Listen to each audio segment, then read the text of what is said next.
Good afternoon, ladies and gentlemen. Back again. I think this is now my 5th video. To say I'm only going to do it for a bit of fun, I must have got into it because I said I wasn't going to post again till April when I took a few fish out to show you in a bowl, some of the little ones. Obviously the fish, to say it's the 4th of March and a bit chilly, they seem quite lively. I think they're doing really well. The reason I'm doing this video is because I'm changing tack a little bit, because I'm not got enough content to keep everybody concentrated on about my koi. So what I'm going to do, and if you like it, you're going to have to let me know, because I can stop. It's not going to be a problem. I'm going to talk about fiberglassing, koi and gardening. And as look at it today, I went down to my local butcher's and mentioned to him that I was going to Sunnybank Koi. Coincidence of all coincidences, he's related to one of the lads at Sunnybank Koi. So that's from Malk. If Sunnybank Koi watch this, Malk says hello and hope you all keep him well. He's in the butcher's in Sutton in Ashfield in the indoor market. Lovely fella. But I tried to get him to give me some meat to take down when I go down, so I can get a bit of discount on my fish, but we will see. I'm not holding my breath. I am going to go down there in April. Reason being, I am going to buy some fish, and I probably am at some point I'm going to have to upgrade my filter system, because I'm planning on buying 6 new fish, which will take me to 26 fish, which in this pond I believe's overstocked with the system I've got. With doing it so long and neglecting the pond sometimes, I do expect my pond to go slightly green every year, but that's because the lack of filter system and the lack of oxygen I actually put in. Probably that does help increase algae, to be fair, but I have not put any air balls or anything in this for at least 5 years. I've relied on the filter system at the end, and anybody who's watched an earlier video, I put another filter system this end, another pump where I think it's the shower in the corner spot. He was in the last video, he's about 30 centimetres, 32 centimetres, something like that. Obviously, to be able to talk about gardening and fiberglassing, you really ought to know that I have done both for quite a long while. So I'm going to just show you a few pictures of when I was fiberglassing and what got me into fiberglassing, and then we'll move on to a bit of gardening, then come back to the pond. I hope you bear with me, and if you do like it, please comment and let me know. If you don't like it, some purists might not, purists in koi, gardening, fiberglassing, but for me it's the only way I feel I can justify doing these videos, and I can accept bad comments. It doesn't matter to me. It started as a bit of fun with my granddaughter, and now I'm catching up with her subscribers. She's panicking a bit, so I'll move on to the pictures I've got and show you actually where I started doing my fiberglassing. These are what I started making. Well, I didn't start making these were in my later years, in the middle 80s. This is the biggest boat I actually worked on. It's 57 foot. This is the interior of it. The company's shut now, but that weren't my fault. It's a bit windy, so I've got a slight problem with everything blowing all over, but these are the sort of things I did. But when I was younger, I started there in the year decimalisation came in 1971, and obviously if you'd not got enough work in the laminating and the fiberglass inside, you went and helped in the upholstery and all such as that. Nowadays pretty much a lot of people are limited to one job. You do that, that's it. Anyway, that's where I started. That's a bit of a picture of all the models they were making in the late 80s. But I started, as I say, I started in 1971 and I actually finished about 1995, I believe it was. And I haven't built another pond, fiberglass pond, since. But this here was my garden when I moved in 1984. I progressed to doing the pond. That's the pond I've got now. Obviously that's when I put my liner in, and that one there is when, just before I put the fish in. This is when I'd got some fish in, and I believe some of them fish, 2 of them, are still here. This pond here was the first pond I built at this house. That's on the front garden. The bit here is block covered with flow coat, pigmented flow coat to protect the block, and it's still in that condition. The pond's not in that condition, it's now a raised bed with plants in it, but the bottom is still in that condition. But these are some of the, obviously this is my pond. This here is one I was involved in. This one here, I was involved in that one. Yeah, obviously the flow coat's not been put on that. This little one here, this one was unusual, it had a bridge going over it. But these are really the only ones I can find. This here is where I'm going next, is that this guy, I'm not sure whether it were a relation or somebody said they could flow coat the pond and it didn't cure. Big mistake is that people mix up gel coat with flow coat. Gel coat is what you see on the outside of these boats. Gel coat is air inhibited, meaning that the bit that's touching the surface of the mould or cure, the other bit will stay tacky. It's easier for the fiberglass. What they do to stop that, if they haven't got any flow coat resin which has already got it in, they add a wax additive, and that helps it cure.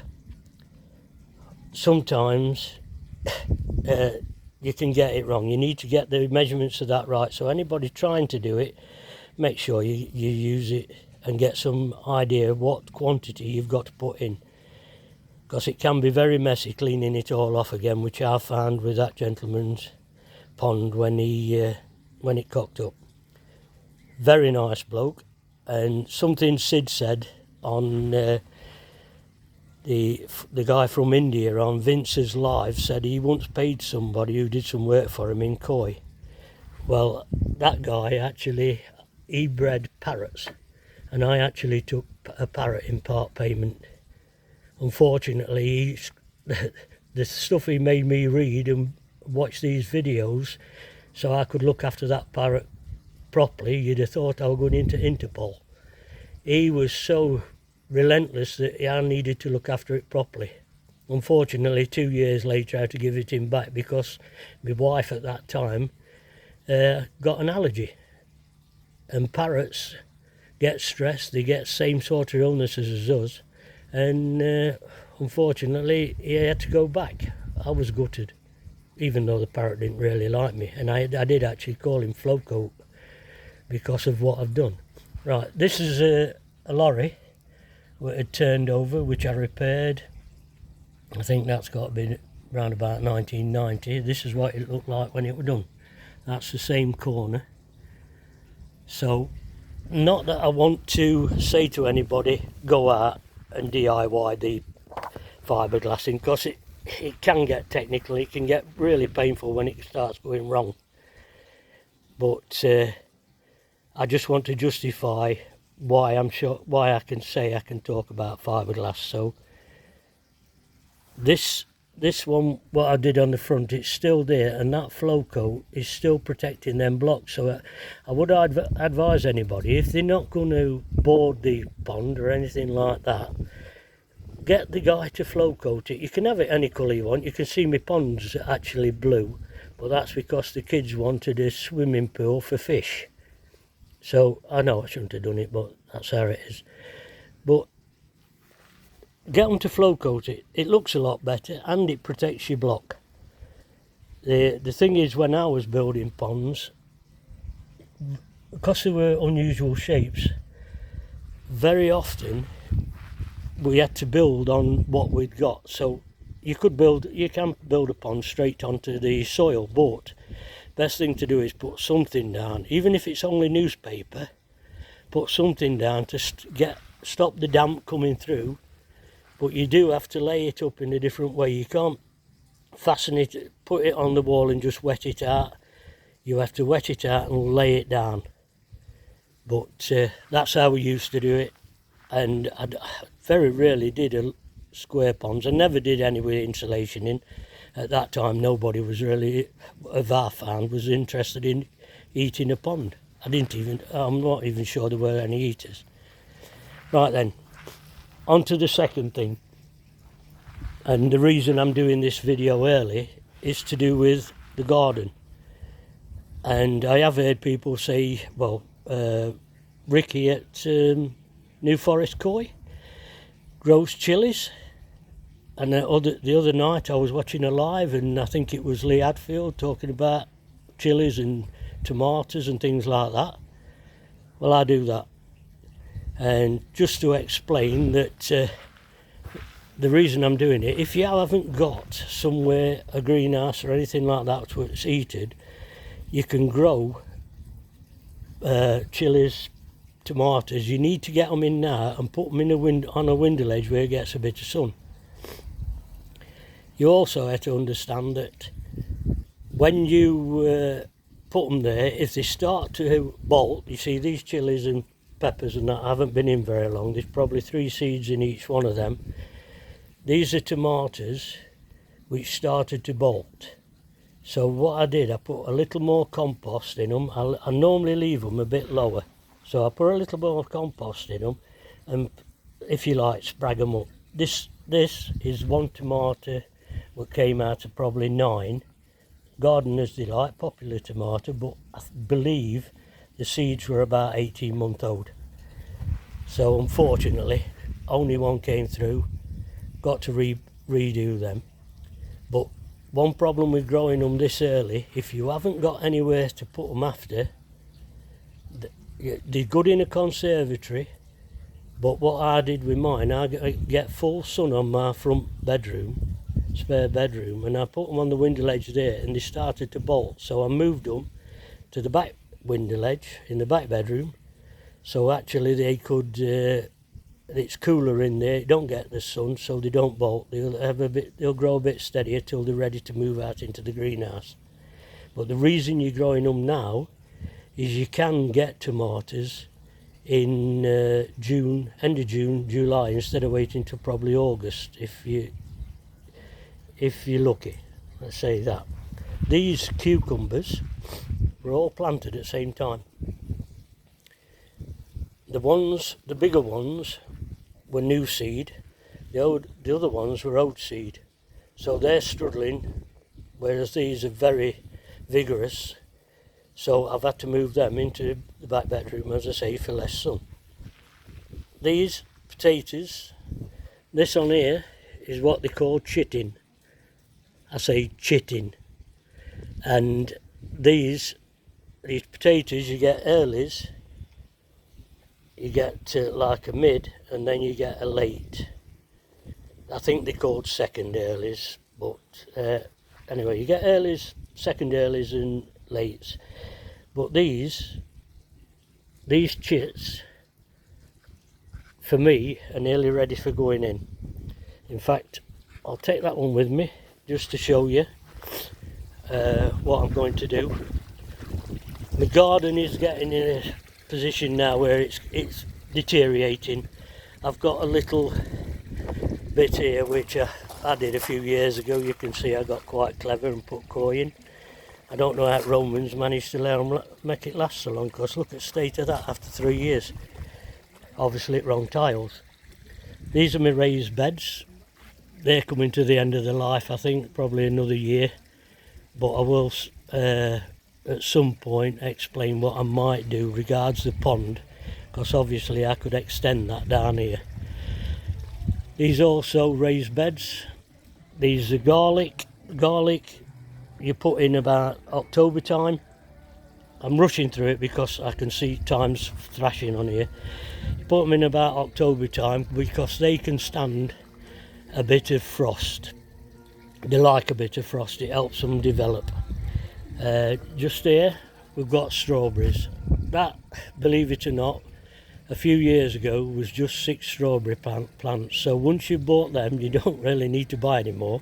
There is a way, and we will talk about that short when we get a bit further on in here and they start to develop. This is my red currants and blueberry bushes. As we go round here, you can see I've got the koi food. It's actually from Quiddy Koi. The bucket is just handy for keeping koi food in. That's why I've still got that. That was years ago when I used that. We're going to the greenhouse. Sorry I'm rushing, but I think I've got to, or else you're going to get bored shitless. These here, planted 2 weeks ago. They're lettuce. They're a mixed lettuce, and even these in front on them are lettuce. You know when you go to the fancy restaurants and you've got the little leaves on, the micro veg and all that? This is what you get. But they've been growing right through the winter. They're a French mixed lettuce leaf. These here are mange too. Again, you can see failure. Only got one through. But we don't know. The others outside of it, the one with the green label on, they could come because I only put them in a couple of days ago. They'll be all right.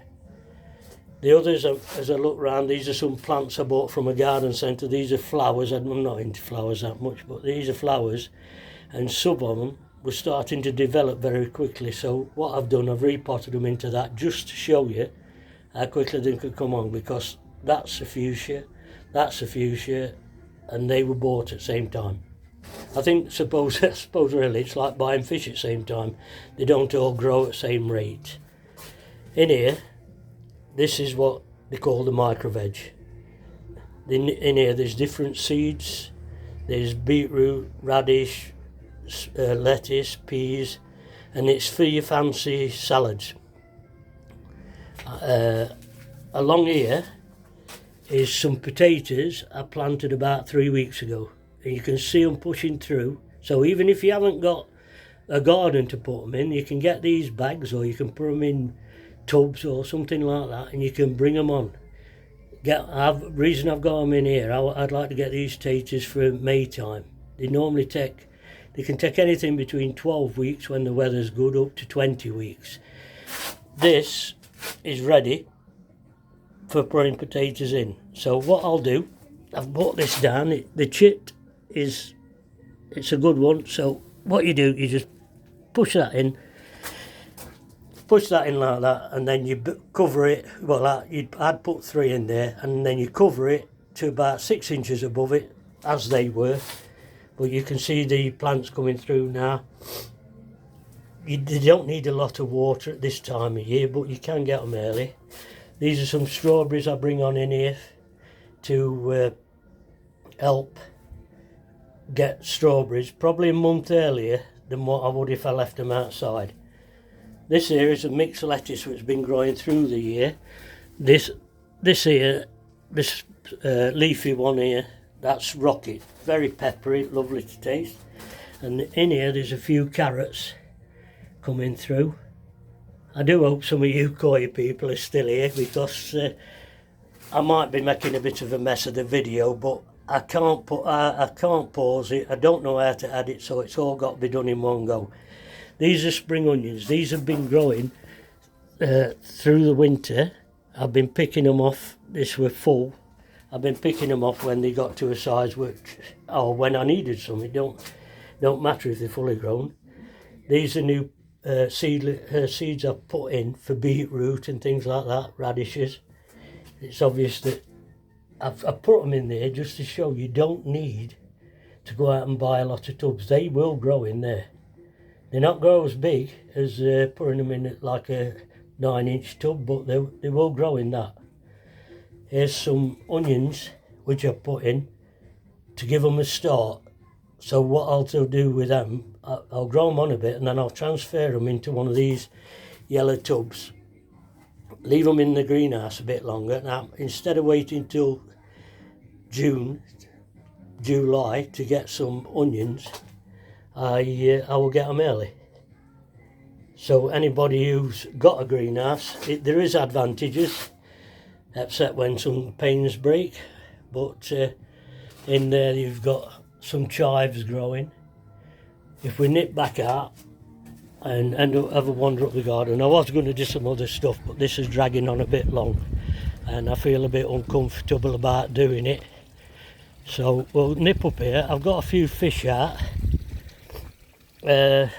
just bowled up.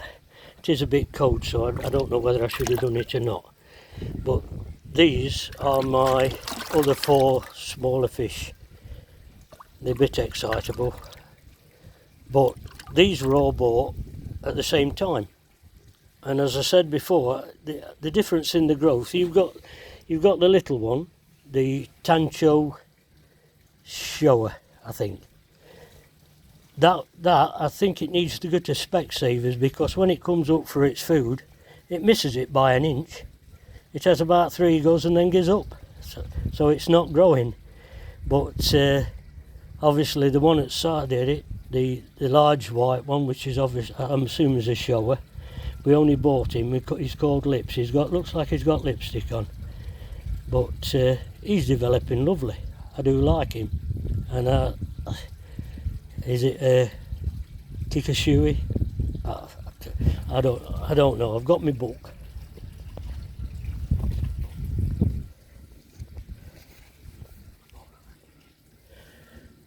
Yeah, we call him Specs. He let me have a look. Jinrin Ki Ashuri. I think so. This one here, this is the one I'm disappointed in. I think he knows. He were burgundy when we got him, and he just, over the last few weeks, he's just lost all his colour. I know this does happen, so it's what it is. He's a Goromo. Again, this is what I've been told or I've read in a book, but I'm not going to go any further than this. I was going to say a bit more, but I think what we can do, we can catch up on another video, and I'm assuming I have gone rattled on a bit too much, because I'm trying to fit some content in. When I do decide, I will be getting my fish. I think I'm going to have to upgrade my filter system, and it could be in the pipeline that once I did dig all this out, all this area here. I dug it out, and then I had to put it back for, I don't want to go into the reason why I put it back, but I'd got it all in a skip. It was 4 foot deep, and I was going to extend the pond to there. But I'm thinking I'm not going to go that far, but I may bring it out to sort of 8 foot. And the reason what people will be saying, why the hell, if he fiberglassed and he knew that much about it, why the hell did he line his pond? Well, the reason is, and that's why that's a bit higher there than the rest of it, I had always got plans to extend it out and build another pond and then fiberglass the lot. But I was always going to put a little waterfall in that end, so if I wanted to, I could separate the two ponds if I got any problems, and I could use one as a hospital pond if you like. But I hope you've enjoyed it. If we can get one more person into the koi family, if you like, or one more person gardening, the best way, if you've got somebody who might be interested, is probably share this. But please let me know. I don't care about the thumbs up and all such as that. Put some comments down and let me know if you want to follow this journey, because I'm going to do this all year if people want me to. If they don't, then fair enough. So I'm going to say that's the end of the video. I'm going to give a shout out to Andy at Derby Koi, because I'm hopefully going to meet him this week. So what a pleasure he's going to have. So that's it, ladies and gentlemen. Have a lovely rest of the day, and I'll see you next time. Thank you very much. 26 minutes, oh my God.